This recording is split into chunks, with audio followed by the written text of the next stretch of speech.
ମରି ଯାଆନ୍ତୁ ହେଲେ ବଞ୍ଚିକି ଲାଭ କ'ଣ? ମୁଁ ଅନେଇ ଅନେଇ ବଇଛି ସେ ସଦାକୁ ବାହାରକୁ ସେ ବୁଢ଼ା ବାପାକୁ ବସିଲାଣି।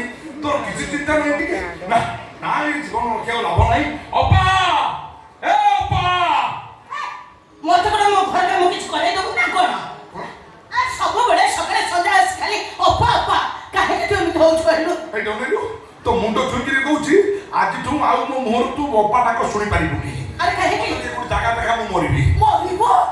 କାହିଁକି ତୁ ମରିବୁ ବା? କାହିଁକି ମରିବି? କାହିଁକି ମରିବି? କ'ଣ ହେବା ରସି ନେଇକି ଆଇକି ବେକାର ଦେଇକି ମରିବି? ସେ ଶ୍ରଦ୍ଧାକୁ ବାହାକୁ ବୋଲି ମୁଁ ଅନେଇ ଅନେଇକି ମୋ ବାହା ପାଚିଲାଣି ବୁଢ଼ା ହେବାକୁ ବସିଲାଣି। ତେଣୁ ସେ ସାଇକି ବାହା ହେବାକୁ ବସିଲାଣି। ସେ ଯଦି ସାଇକି ବାହା ହେଇଥିବ 4 କୋଟି ଟଙ୍କା ମୋ ହାତ ଛଡ଼ା ହେଇଯିବ। 4 କୋଟି ଟଙ୍କା ନାହିଁ ମାନେ ମୁଁ ମରିବି। ତୁ ମତେ ସବୁବେଳେ ଠକି ଚାଲିଛୁ। ଆରେ ନାଇଁ ବାପା ମୁଁ ତତେ ଠକୁନି। ମୁଁ କହୁଛି ଶ୍ରଦ୍ଧାକୁ ତୁ ନିଶ୍ଚୟ ବାହା ହବୁ। ନା ନା ନା ତୋ ବାପର ଭରସା ନାହିଁ। ଏଇ ଲାଇଟ୍ ଆମ ସୁନା ଠକରା ସେ ଦୌଡ଼ି ମତେ ଦେ। ହେ ତୁ ଦୌଡ଼ି ଦିଏ କୁହେ ଦୌଡ଼ି ଦେବି ନା ତାକୁ ଦୌଡ଼ି ଡାକେ। ଡାକିବ କ'ଣ? ମୁଁ ଦୌଡ଼ିବି ଡାକିବୁ ତୁ ଦୌଡ଼ି ମତେ ଡାକିବ? ହଁ ତୁ ନଉନୁ ନେଇ ଯା। କ'ଣ ପ୍ରଡକ୍ଟ ନାହିଁ ନା କ'ଣ? ଏଇ ବିଷ ଆଣିଛି ପିଇଦେବି। ତୁ ବିଷ ପିଇବୁ?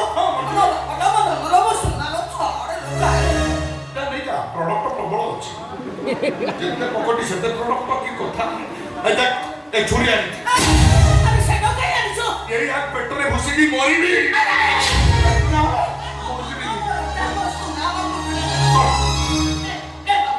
ତୁ ଯଦି ମୋ ଘର ଭିତରେ କିଛି କରି ବସୁ ତାହେଲେ ପୋଲିସ ଆସି ଆଗ ମତେ ବାନ୍ଧିବ। କ'ଣ ମୁଁ ମରିବାକୁ ବସିଲାଣି ତୁ ବନ୍ଧା ହେବାକୁ ଦଉଛୁ? ପ୍ରଡକ୍ଟ ଆହୁରି ଅଛି। ସେଇଟା ତୁ କୋଉଠୁ ପାଇଲୁ? ଭଲ ବେପାର ମତେ ଠାକୁର ମୁଣ୍ଡରେ ପୁରେଇଛନ୍ତି। ଗୋଟେ ଭଲ ପାଟି ମିଳିଲା 2 ଲକ୍ଷ ଟଙ୍କା କଲା। ଆକୁ ଚୋରାରେ ଚାନ୍ଦପୁରରୁ କିଣି ଆଣିଛି। ଆଉ ଏ ପ୍ୟାଣ୍ଟ ସାର୍ଟ ଦେହ କିଣି ଆଣିଛି।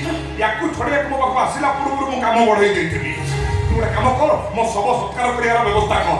ଏଇ ଚିପିଲି 1 2 ନାଇଁ ମୁଁ କହୁଛି ଆଜି ଶ୍ରଦ୍ଧା ସାଙ୍ଗରେ ତୋର ବାହାଘର ମୁଁ ଫାଇନାଲ କରିଦେବି। ରଖିଦଉଛି।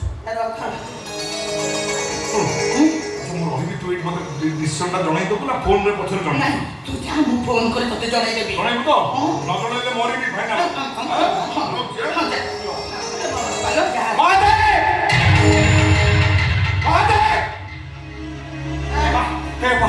ସେ କାମ ଦଉ ବୁଢ଼ା ହେଲାଣି ଟଙ୍କା ମାଗିବ ଏଇଟା।